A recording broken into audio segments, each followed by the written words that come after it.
call the roll. Board Member Connolly? Here. Board Member Durkee? Here. Board Member Ritter? Board Member Kimmeltu? Here.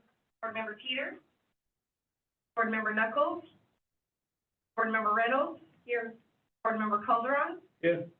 Board Member Pittman? Here. Board Member Tryon? Son's filling in. Thank you. Question, is there any, to the clerk, is there any, electronic correspondence concerning the agenda today? Yes. Next up is the consent agenda. Anyone want to pull anything? Nobody in the audience, so we're safe there. Somebody make a motion then. Approve. Second? Good. Okay. All those in favor say aye. Aye. Any against? Okay. All right. Items for information. Social Services Transportation Advisory Council. Member recruitment. Victoria. Good morning, board. We started member recruitment, for the Social Services Advisory, Transportation Advisory Council at the start of June. Recruitment will go until July 12th, which is a Friday. And this is an annual requirement that we do as a third of the council expires their term each year. This council's primary function is to, help, assess the unmet transit needs assessment for each year and provide feedback on unmet transit needs in Butte County. We've so far retained most of the members who are expiring at the end of the term, and we've received already applications from 4 or 5 residents in the area who wish to join as well. So recruitment's going well. I'm open to any questions. Questions, board members? None, we'll close that, move on to number 6, Butte Regional Transit Outreach. Amy. Morning, board. Can you guys hear me okay? Yeah. I just, wanted to bring to you just kind of a recap of what the spring looks like for us for outreach and let you know we're doing, market tonight, and then we're taking a break for July, but we'll be back in the fall, August and September with some events in October as well. Ashley, can you scroll down? It's included some snapshots so you can see us out and about, and, Is that Supervisor Ritter? it is, it sure is. We actually had a great time out at, Aging and Disability Fair, for the first time. We made lots of community connections, so we've got some things on, coming up, working with people from those agencies, some of those agencies. And, our new events, other new events were the Chocolate Festival and, Juneteenth. Yvonne's been to Juneteenth before, but I went, this year, so it's first time for me, and it was, made some good connections there as well, so. Picture of Yvonne too. Yeah. Springs are kind of our big push for stuff, just because that's kind of when people start coming out in the winter and stuff, so. But it's always good to get out there, and, both Victoria and I feel like we've really made some good connections, especially with the agencies. We like to get out a little bit more, doing maybe some more instructional events, at senior centers and things like that. We do go to Jesus Center right now. She goes out there and tells people how to use the bus and things like that. So we're looking forward to, more events and, making even more connections. Any questions or anything, or want to know how anything else went? Questions or comments? Moving on. Butte Regional Transit Marketing, Sarah. Good morning, board. We wanted to provide an update on some of the new marketing strategies for Butte Regional Transit. We have 6 diesel Freightliner buses.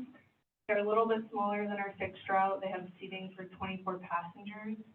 Those are scheduled to be delivered in August. We're planning to apply a new color and theme for those. So we think that will be supporting our efforts to do a rebrand and additional marketing for the system. We also have battery electric buses that are scheduled to be delivered in about September of next year. Those will also have new coloring, maybe green or blue, promote the zero emission technology. As identified in the budget for next year, we're planning on contracting with a consultant to prepare a marketing plan. They're gonna help us distribute materials and promote new services. This is likely to begin, this fall or winter. And we're continuing to do work on our transit shelters, our scheduled improvements and upgrades.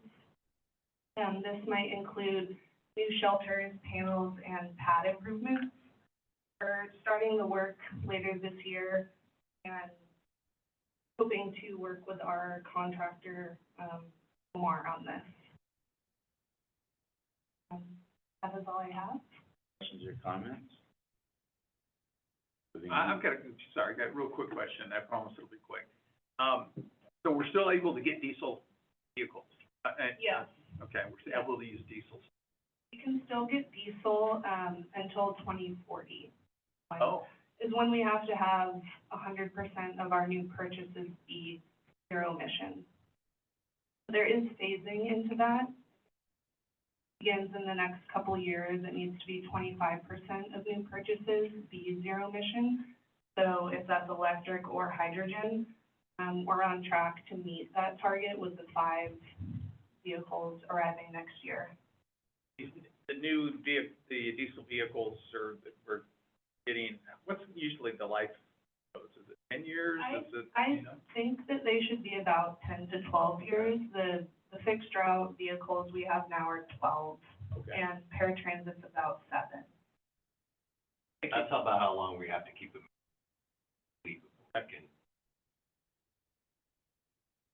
So hopefully they last 12 years. For the most part, they've been pretty good, but maintenance does start to go. Thank you. Cool. Any other questions? Move on, hydrogen fueling station specifications. Request for proposals, Andy. So we're a little heavy on the transit today, so thanks everyone for coming. We did need that one consent item. So we thought we'd bring in a little transit information and some of the things that we're doing with that, the rebranding of it, color changes, and try to make it a little bit more attractive and a little more visible in the community, and of course, working on transitioning to our zero emissions. So the electric buses, also one of our strategies in our rollout plan is to acquire hydrogen fuel cell buses. So one of the first things we really need to do with that is get a little infrastructure out here on campus, which is probably the best solution is a mobile fueler. I think I've talked a little bit about this before, where a tank comes in, it's built for us, you acquire them for your specific needs, and has the fueling infrastructure on it. Buses essentially look right next to it, more or less like a regular fueling operation, and fuel up, and then when it's empty, you swap them out. So for this particular effort on this proposal request, what I really am looking for is to get someone to help us specifically identify the criteria that we need for us that will accommodate our acquisition of zero emission hydrogen next 10 years, and that'll be in part with battery electric. I'd like to start to get the hydrogen going because I feel a little bit better about the hydrogen and its application as a zero emission. Electric is still hard and it's difficult. The infrastructure is electricity is at a premium for not just buses, but now here's that artificial intelligence is requiring a significant across the country. I think it's important for us to work on that hydrogen. So proposal requested, I'll have those in by early July. It's not a huge expense. It is in our budget. We planned on doing it. And my hope is that we'll get someone on board to give us some, they're not complicated, but at least specifications and parameters that apply to us and our needs. Have that done by the first quarter of next year.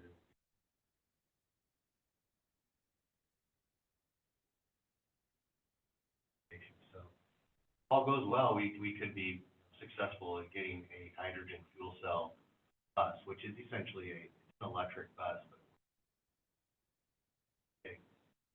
here within 2 to 3 years. It does take a little time for infrastructure first, and then.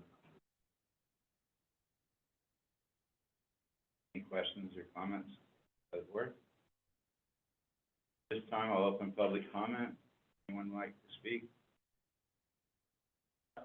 I'll have something real quick, if I may. I'd like Run to, my fastest meeting ever. I'm gonna run it real quick. Jeopardizing the run. I want to ask our Public Works Director from the board to come up and introduce our new employee, if we will. Because it's been a while since we've had this position, so. Thank you, Fred. Thank you, Mr. Mayor. Ladies and gentlemen of the dais, I would like to introduce our brand-new Assistant Director of Public Works and City Engineer, Ms. Alyssa. She has been with us for approximately a week and a half, and we got her from, I'll let her kind of walk through her resume. We're more than thrilled to have her here, and we have twice the bandwidth, almost 3 times the bandwidth in engineering now, and it's a very exciting time for us. So with that, I would like Alyssa to describe who she is and her resume, so. All right, well, I live in Orville and have been there for about 10 years. For 12 years, worked for the Department of Water Resources. 9 of those years were in their operations and maintenance, and the last 3 were with their Division of Engineering, and was doing a lot of contract management, contract administration, really, so projects from notice to begin work through closeout, so mostly construction related contracts. And for about the last 8 months or so, was working with Yuba County Water Agency, working out at Colgate at their powerhouse on the Yuba River. And then I decided to make my way back into my hometown, and am now with the city. Welcome. Good to be here. Thank you. Okay, we're adjourned. All right. See you back next 16 minutes. Oh, wait a minute. 12 minutes. 12 minutes. 12 minutes. And you missed Sorry. one, really a record.